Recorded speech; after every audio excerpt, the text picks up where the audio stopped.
হেফাজতে মৃত্যুর ঘটনায় 8 জন পুলিশ কর্তাকে যাবজ্জীবন কারাদণ্ড দিল চণ্ডীগড়ের সিবিআই আদালত।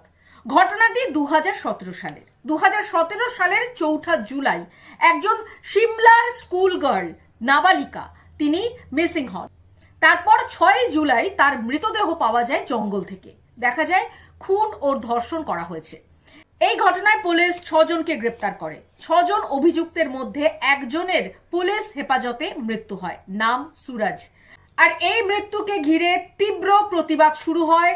অভিযোগ যে যাদের পুলিশ গ্রেপ্তার করেছে তারা কেউ এই খুন ও ধর্ষণের সঙ্গে যুক্ত ছিলেন না।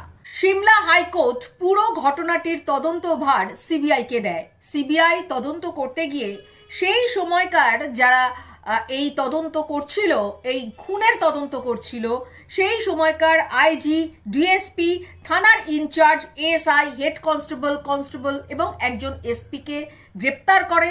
তাদের প্রত্যেকের বিরুদ্ধে খুনের অভিযোগ দায়ের করা হয় এবং বলা হয় যে ক্রিমিনাল কনস্পিরেসি, স্বীকারোক্তি আদায়ের জন্য হেফাজতে অত্যাচার করা, প্রমাণ লোপাট করা, মিথ্যে তথ্য প্রমাণ পেশের মতন অপরাধে প্রমাণিত হয় তারা। তারপর তাদের যাবজ্জীবন কারাদণ্ড দেয় চণ্ডীগড়ের সিবিআই আদালত।